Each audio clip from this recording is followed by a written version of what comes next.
আল্লাহ জানে আজ খান বাড়ির কেটা জানে চৌধুরী সাহেবের রাতে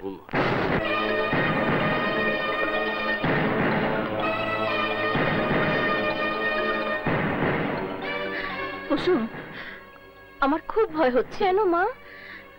এতগুলো বছর পর চৌধুরী বাড়ি আর খান বাড়ির লোক মুখোমুখি হচ্ছে। আল্লাহ জানে আজ কি জানি হয়।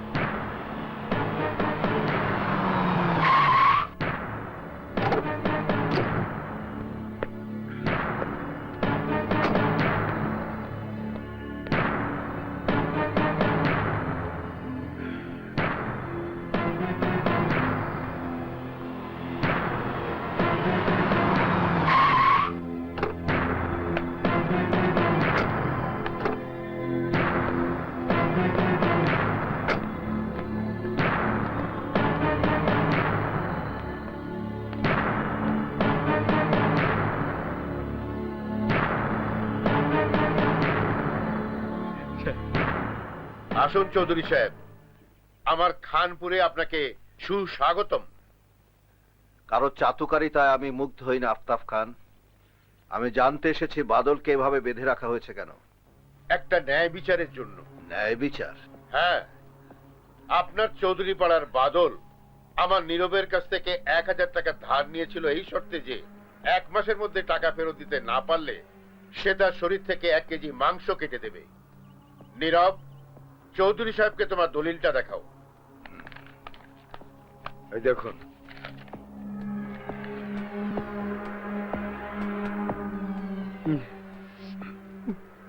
এখন আপনি বলুন চৌধুরী সাহেব, বাদলের শরীর থেকে মাংস কাটা বৈধ নাকি অবৈধ? কি চৌধুরী সাহেব, আপনার ন্যায় বিচার আজ থমকে গেল নাকি? না খান, চৌধুরী তার মাথা কেটে মাটির সাথে মিশিয়ে দেবে, কিন্তু ন্যায় বিচার থেকে কখনো পিছু হটবে না। দলিলে যা লেখা আছে তাই হবে, এর থেকে কোনো রকম নড়চড় হবে না। বাদল,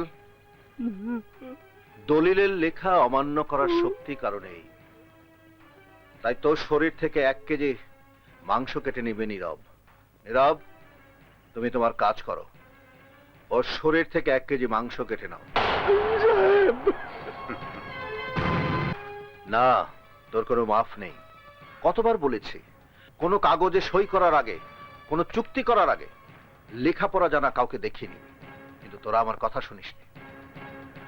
আমার এলাকার সবাই জানে যে খানপুরের লোকদের সাথে কোনো লেনদেন করতে হলে অনেক ভেবে চিন্তে করতে হয়, কারণ তারা উপকারী সেজে মানুষের ক্ষতি করে।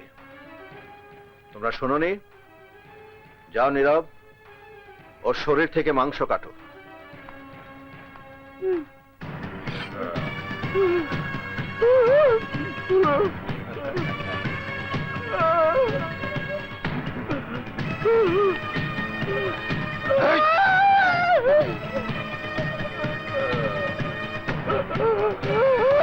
দাঁড়াও নীরব,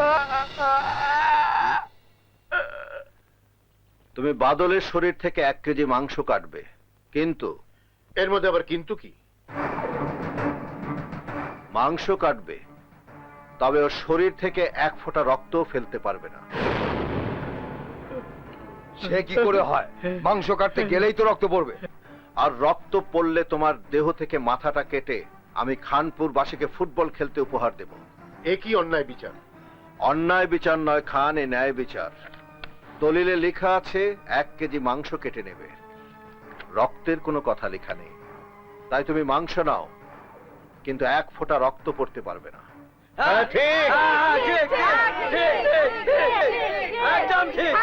এবার যাও নীরব, মাংস কাটো, তবে 1 ফোঁটা রক্ত যেন না পড়ে।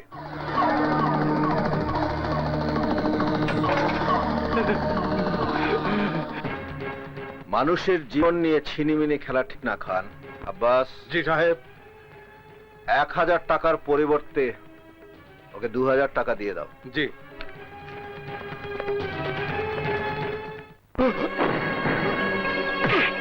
ধরুন। তোর জন্য আমার মান সম্মান সব ধুলে মিশে গেল। দলিল করার সময় কেন রক্তের কথা লিখিস নি হারামজাদা? এই, এই।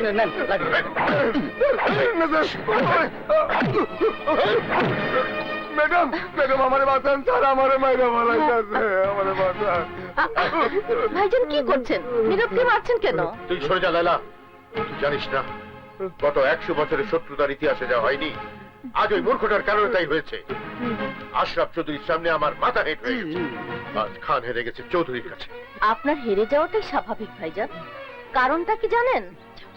আপনি চেয়েছিলেন একজনকে কেন্দ্র করে ওই চৌধুরীর নাক কাটতে, আর চৌধুরী ছিল ন্যায়ের পক্ষে। সে চেয়েছিল তার যুক্তি আর বুদ্ধি দিয়ে একটা মানুষের জীবন বাঁচাতে। লালা, তুই আমার বোন নাকি ওই চৌধুরীর বোন? বোন আমি আপনারই ভাইজান, কিন্তু ন্যায়ের পক্ষ নিতে আমি ভয় পাই না। আজ চৌধুরী একটা লোকের জীবন বাঁচিয়েছেন, তাই আমার কাছে তার স্থান আপনার চেয়ে অনেক উঁচুতে ভাইজান। আর শুনুন, মানুষের ক্ষতি না করে উপকার করার চেষ্টা করবেন, তাহলে দেখবেন একদিন মানুষ চৌধুরীকে ভুলে আপনারই জয়গান গাইবে। চলে আয় কুসুম।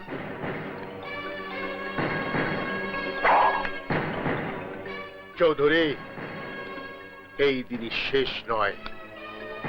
আজ না হয় কাল তোর মাথা আমি নিচু করে ছাড়বই।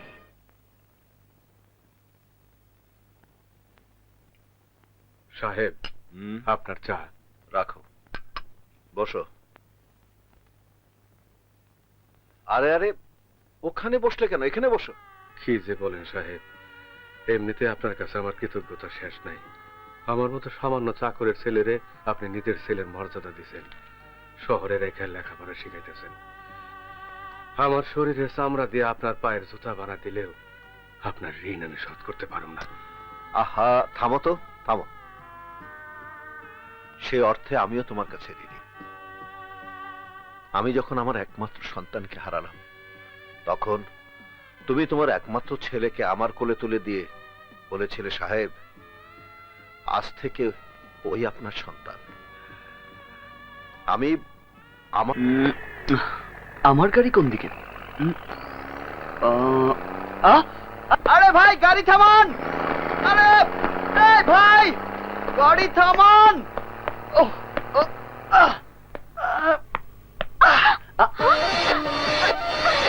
আরে এটা কি ধরনের অসভ্যতা? আপনি লাফ দিয়ে এসে আমার কোলের উপর বসে পড়লেন কেন? এক্সকিউজ মি ম্যাডাম, আমি লাফ দিয়ে আসিনি, গাড়ির ঝাঁকিতেই আপনার। ঝাঁকি সামলাতে পারেন না তো বাসে উঠেছেন কেন? দাঁড়াও, আমি সুপারভাইজারকে ডেকে ব্যবস্থা নিচ্ছি। ব্যবস্থা নেবার কোনো প্রয়োজন নেই, আমি সলিউশন দিচ্ছি। আমি আপনার কোলে বসেছি বলে আপনার সমস্যা। ঠিক আছে, এখন এক কাজ করুন, আপনি না হয় কিছুক্ষণের জন্য আমার কোলে বসে যান। হোয়াট? তাহলেই তো শোধবাদ। আমি আপনার কোলে বসবো মানে? How dare you! রাগ করলেই তো বিপদ। আপনি আমাকে কি সাজা দিতে চান বলুন? সাদাটা যা বুঝি না। আমি আপনার সাথে এই বাসে যাব না। না গিয়ে উপায় নেই, আপাতত দুদিনে আর কোনো বাস নেই, অতএব যুদ্ধ না করে চলুন সন্ধি করি। ঠিক আছে, সামনের স্টপেজে আমি আপনাকে পেট ভরে লাঞ্চ করাবো। ওকে? No, not okay. তাহলে আপনার যা ইচ্ছে করুন, আমি আমার সিটে বসছি। এই সুপারভাইজার। জি স্যার। আমার সিট কোথায়? ওই তো ওনার পাশেরটাই। আমার পাশের সিটে মানে? আলহামদুলিল্লাহ, একেই বলে যার নিন্দে তার দুয়ারে বসে কান্দে। Thank you supervisor. সুপারভাইজার, আমি এই বদমাশের সাথে বসবো না। ম্যাডাম, তাহলে ওই পাশের সিটে গিয়ে বসুন ম্যাডাম। ও নো! ঝগড়া না করে মাথা ঠান্ডা করে বসুন। আমি বাঘ না ভাল্লুক না যে আপনাকে কাঁচা খেয়ে ফেলবো। আমি নিতান্ত একটা ভদ্র ছেলে। নাম আমার আবির, সাফায়েত রহমান আবির। আপনি? মাই নেম ইজ কাজল। কাজল? বাহ, বিউটিফুল নেম। মানে আমি আবির আর আপনি কাজল। মানে আপনাকে চোখে লাগানো হয় আর আমাকে সারা গায়ে। আপনি নিশ্চয় চৌধুরীনগরে যাবেন? না, আমি যাব খানপুর। ওই একই কথা, আমাদের গ্রামে নেমে আপনাকে হেঁটে যেতে হবে। যাক, ভালোই হলো। এত দূর রাস্তায় যেতে খুব বোর লাগতো। জ্ঞানী লোকে কয়, সুন্দরী মেয়ের সাথে গল্প করে গেলে নাকি দূরের জার্নিও বিরক্ত লাগে না। আমি আপনার সাথে গল্প করে যাব? কোন বোকা আপনাকে এই কথা বলেছে? তা ঠিক। আমার বাবা বলতো, বোকারা নাকি গল্প করা পছন্দ করে না। আমি কিন্তু বোকা না, এবার এমবিএ দিয়েছি। আমিও বিবিএ পড়ি। বাহ, বিউটিফুল। পাশের সঙ্গী শিক্ষিতা না হলে কথা বলে আমি আবার মজা পাই না। আহা, আপনি এফএম রেডিওটা বন্ধ করবেন, নইলে কানে তুলে দিতে হবে। ওকে, ঠিক আছে, একদম চুপ।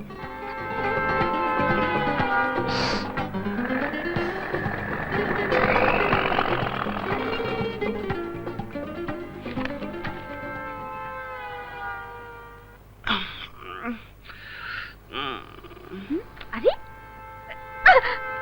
আরে, কি আশ্চর্য! হ্যাঁ,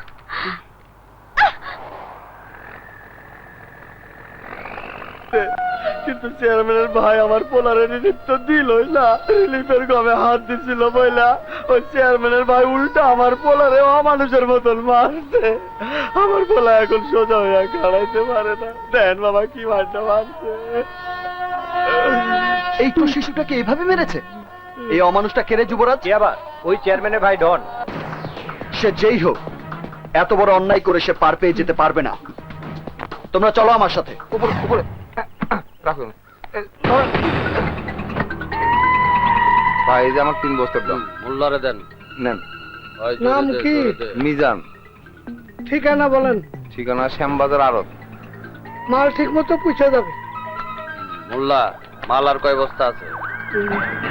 বিক্রি করার মতো মাল আর নাই। আমার কি হবো? তোর মিয়া, আপনারা কইছি আপনার মাল ঠিক মতো পৌঁছা দেব। যান। আচ্ছা,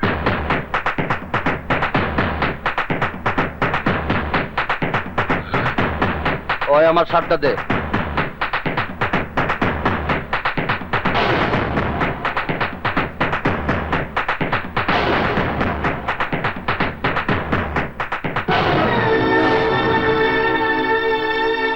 ওই তো ডন।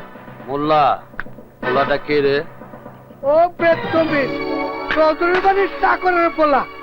এই পঙ্গপালের দল, তোরা হেলে কি চাস?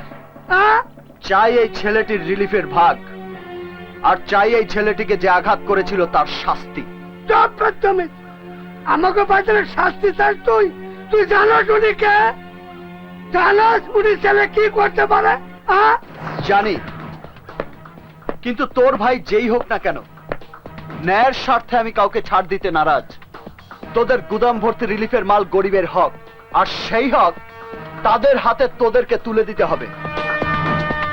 ভালো চাইলে এই ছেলের বাবার হাতে তার রিলিফের চাল আর চিকিৎসার টাকা তুলে দে, নইলে সব তোকে হারাতে হবে। ওই সাই, শালারে টাকা রিলিফ দিয়ে দে, যা।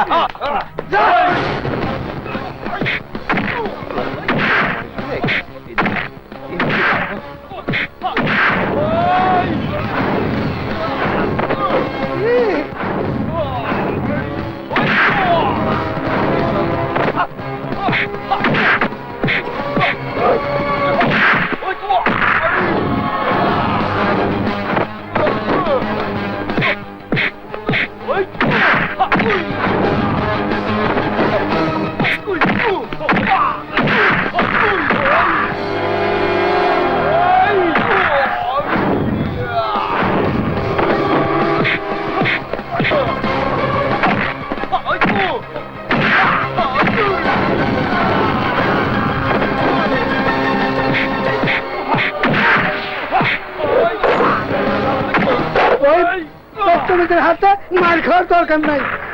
আমি এখনই শমশের ভাইয়ের কাছে চলে যাই।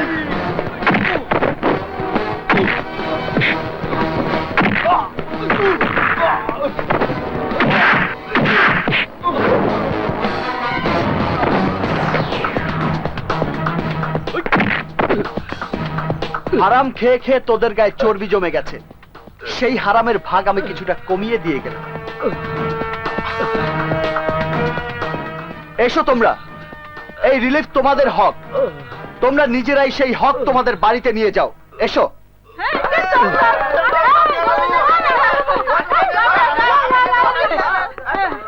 এই নাও টাকা, এক্ষুনি তোমার ছেলেকে সদর হাসপাতাল